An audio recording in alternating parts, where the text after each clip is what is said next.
সবাইকে স্বাগত জানাচ্ছি। আমি ফিরোজ তোহা। শুরুতেই সংবাদ শিরোনাম। ইসরায়েল, ফিলিস্তিন, হামাস, হিজবুল্লাহ, ইরান, আমেরিকা, ইউরোপীয় ইউনিয়ন, রাশিয়া, ইউক্রেন পুরোদমে যুদ্ধ চলছে। এর যেন তৃতীয় বিশ্বযুদ্ধের নামান্তর। এই যুদ্ধের সর্বশেষ আন্তর্জাতিক গুরুত্বপূর্ণ আপডেট সংবাদ জানিয়ে দিব। শুরুতেই শিরোনাম। এবার ইসরায়েলে আরও আন্তঃসীমান্ত হামলার দাবি হিজবুল্লাহ। এরপর জানিয়ে দিব গাজার সেফ জোনে ইসরায়েলি হামলা, নিহত অন্তত 50। এরপর থাকবে অত্যন্ত সুখবর, হুতির হামলায় কোমায় চলে গেছে মার্কিন পাইলটরা। এজন্য ধ্বংসযজ্ঞ শুরু ইউরোপ, আমেরিকার। তিলে তিলে ধ্বংস হবে এবার পশ্চিমা বিশ্ব। আরও জানিয়ে দেব ইসরায়েলের সঙ্গে নেটোর সহযোগিতার বিষয়ে স্পেন ও তুরস্কের প্রতিবাদ। এবং সর্বশেষ জানিয়ে দিব ইসরায়েলের প্রধানমন্ত্রী বেঞ্জামিন নেতানিয়াহুর পদত্যাগ চায় ৭২ ভাগ ইসরায়েলি। ইসরায়েলে আরও আন্তঃসীমান্ত হামলার দাবি হিজবুল্লাহ।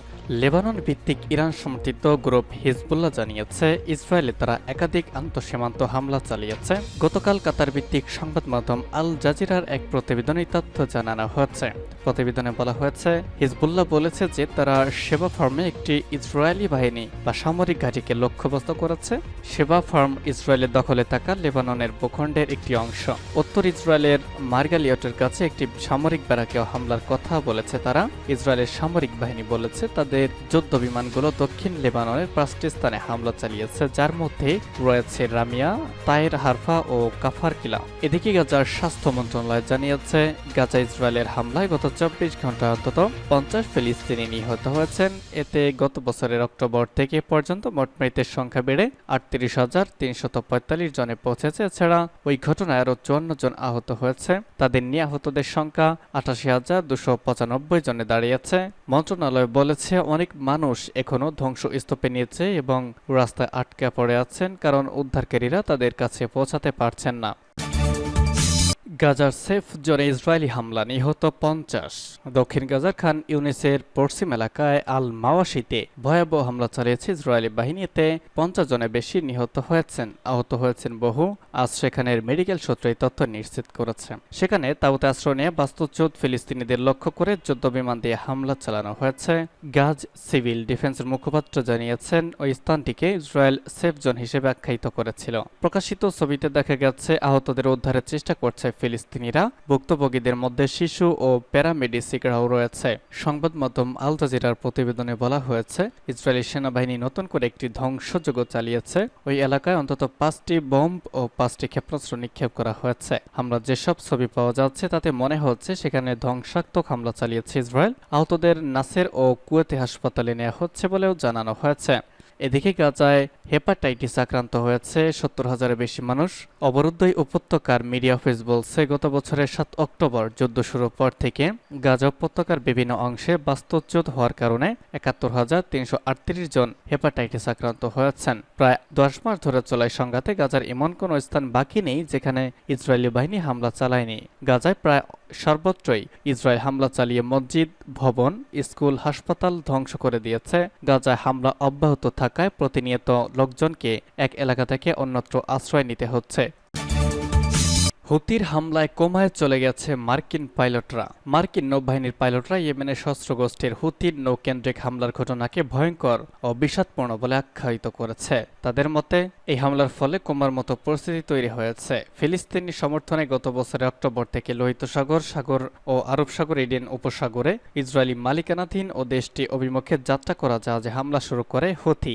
এরপর সেই হামলা ভূমধ্যসাগর পর্যন্ত বিস্তৃত হয়েছে। ইয়েমেনি বাহিনীর সাথে ৯ মাস সামুদ্রিক সংঘর্ষ এবং তাদের ক্ষেপণাস্ত্র ও ড্রোন হামলা মোকাবেলার পর মার্কিন নৌবাহিনীর পাইলটরা গতকাল দেশে ফিরেছেন। তারা সিবিএস নিউজকে বলেছেন দ্বিতীয় বিশ্বযুদ্ধের পর মার্কিন নৌবাহিনী আর এমন চ্যালেঞ্জের মুখোমুখি হয়নি। USS Dwight D Eisenhower aircraft carrier strike group, যার মধ্যে রয়েছে F/A-18 সুপার হর্নেটেড স্কোয়াড্রন সমর্থিত আরও ৩টি যুদ্ধ জাহাজ, তাদের লোহিত সাগরের করিডোর ইসরায়েলি জাহাজ এবং মার্কিন মিত্র যুদ্ধ জাহাজগুলোকে সুরক্ষা করার দায়িত্ব নেওয়া হয়েছে। ক্যারিয়ার স্ট্রাইক গ্রুপটি গত বছর অক্টোবরের মাঝামাঝি সময় ভার্জিনিয়া ত্যাগ করেছিল।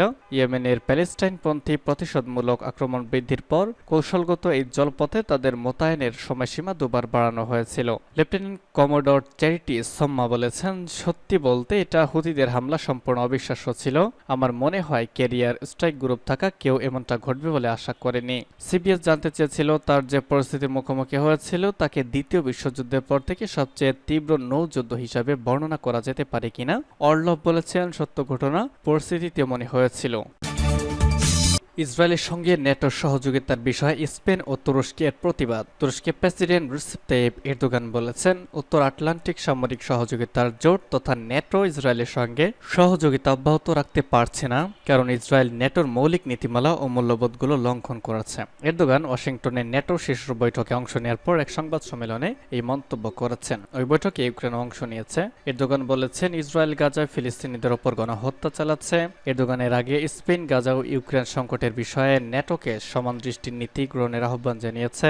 উল্লেখ্য, ওয়াশিংটনে নেটো শীর্ষ সম্মেলনের সমাপনী ইশতেহারে গাজার ব্যাপারে একটি শব্দও স্থান পায়নি। ইরানি বিশ্লেষক আলী নিকমানিশ এ প্রসঙ্গে বলেছেন, নেটো জোট ও গোটা পাশ্চাত্য বৈশ্বিক ঘটনা প্রবাহের ক্ষেত্রে দ্বিমুখী নীতি ও আচরণ দেখিয়ে আসছে, আর গাজা সংকটের ক্ষেত্রে তাদের এই ভণ্ডামি খুব ভালোভাবে চোখে পড়ছে। তুরস্ক এমনকি স্পেনের মতো নেটোর কোনো সদস্যর দৃষ্টিভঙ্গি গাজা ও ইউক্রেনের যুদ্ধের দ্রুত অবসানে সহায়ক হতে পারে। এরদোগানের বক্তব্য অনুযায়ী ইহুদিবাদী ইসরায়েলের অপরাধী প্রধানমন্ত্রী বেনিয়ামিন নেতানিয়াহু গাজায় যুদ্ধ অব্যাহত রেখে গোটা অঞ্চলের নিরাপত্তাকে হুমকিগ্রস্ত করেছে। তুরস্কের প্রেসিডেন্ট জানিয়েছেন, তিনি নেটো সম্মেলনে তার সঙ্গে যে দেশেরই সরকার প্রধান বা নেতার সঙ্গে দেখা হয়েছে সেই সাক্ষাতে তিনি অধিকৃত ফিলিস্তিনি বিশেষ করে গাজায় যেসব বিপর্যয় ঘটেছে সেসবের প্রতি দৃষ্টি দেওয়ার দাবি জানিয়েছেন। অন্যান্য মুসলিম দেশগুলোর পাশাপাশি তুরস্ক ইসরায়েলের ওপর চাপ বাড়িয়ে চলেছে যাতে গাজায় তার অপরাধ যজ্ঞের অবসান ঘটায়, কিন্তু মার্কিন সরকারের সর্বাত্মক মদতপুষ্ট নেতানিয়াহু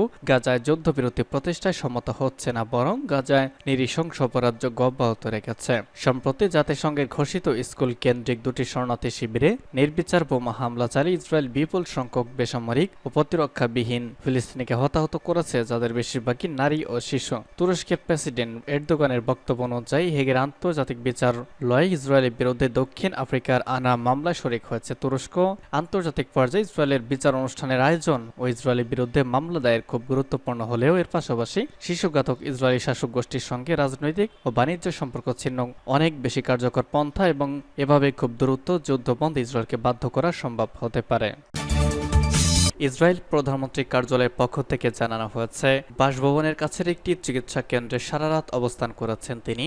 অবশ্য হাসপাতালে পৌঁছানোর পর ভিডিও বার্তা দিয়েছেন নেতানিয়াহু। তিনি জানান, গ্যালিল সাগরে অবকাশ যাপনে গিয়েছিলেন তিনি। সেখানে 38 ডিগ্রি সেলসিয়াস তাপমাত্রায় অসুস্থ হয়ে পড়েছেন, তবে এখন ভালো বোধ করছেন। তিনি সবাইকে কড়া রোদে বেশি সময় না থাকারও বেশি পানি পান করার পরামর্শ দিয়েছেন। এদিকে 72 ভাগ ইসরায়েলি মনে করেন 7 অক্টোবর ব্যর্থতার জেরে নেতানিয়াহুর পদত্যাগ করা উচিত। আজ টাইমস অফ ইসরায়েলের প্রতিবেদনে তথ্য জানানো হয়েছে। প্রতিবেদনে গতকাল প্রকাশিত চ্যানেল 12 এক জরিপে ফলাফলের বরাত দিয়ে জানানো হয়েছে, 72% ইসরায়েলি মনে করেন 7 অক্টোবরের ব্যর্থতার জন্য ইসরায়েলি বেনিয়ামিন নেতানিয়াহুকে পদত্যাগ করতে হবে। এর মধ্যে 44% মনে করেন নেতানিয়াহুকে অবিলম্বে পদত্যাগ করা দরকার। অন্য 28% মনে করেন যে যুদ্ধ শেষ হলে তার পদত্যাগ করা উচিত। জরিপে দেখা গেছে, যারা নিজেদেরকে সরকারের সমর্থক হিসেবে মনে করেন তাদের মধ্যে 50% বিশ্বাস করেন যে নেতানিয়াহুকে তার মেয়াদ শেষ হওয়ার আগেই পদ ছেড়ে দিতে হবে। 42% সমর্থক বলেছেন তার মেয়াদের শেষ পর্যন্ত দেখা উচিত। জরিপে আরও দেখা গেছে যে জনসাধারণ নেতানিয়াহুকে 7 অক্টোবরের বিপর্যয়ের জন্য সবচেয়ে বেশি দায়ী বলে মনে করেছেন। ওই দিন প্রায় 3000 হামাস নেতৃত্বাধীন যোদ্ধারা ইসরায়েলে হামলা চালিয়েছে। সময় 1200 ইসরায়েলি নিহত হয়েছে এবং 255 জনকে পণবন্দী করেছে হামাস।